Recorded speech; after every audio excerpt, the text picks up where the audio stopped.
I am not an animal. I am a human being.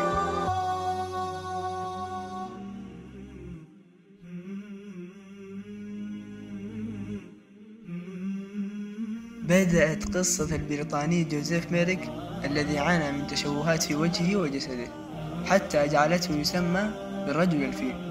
كان يطرد كل من يطارده بعبارة شهيرة: أنا إنسان ولست حيوان.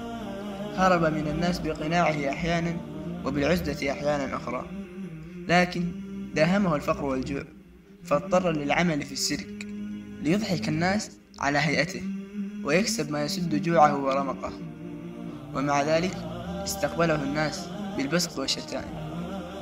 أشفق عليه طبيب إنجليزي رعاه ووفر له المسكن والمشرب.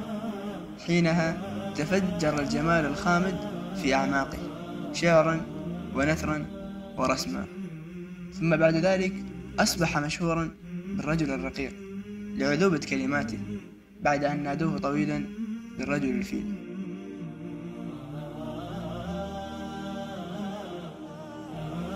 عندما لا يكون اليأس مرافقا للحياة ولا يكون القنوط من رحمة الخالق من صفاتنا، عندها تكون الحياة ولو كنا أموات خلف قسوة الظروف.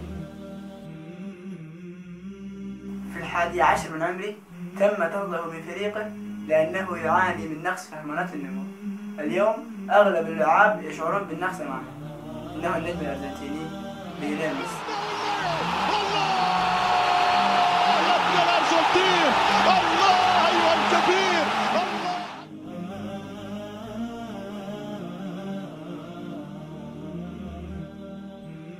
إذا أخطأت في محاولة أو فشلت في مشروع فلا تسميها فشلا، بل اعتبرها بداية للنجاح. لا تستسلم لليأس ولا تخضع للهموم. بعد 999 محاولة من توماس أديسون اخترع المصباح، ولم يسميها محاولات فاشلة لكن اسمها محاولات لم تنجح. يقول: تعلمت 1000 طريقة خطأ لصناعة المصباح. فكن مثل النملة، تسقط فترجع ثم تسقط فترجع حتى تتجاوز ذلك الحاجز.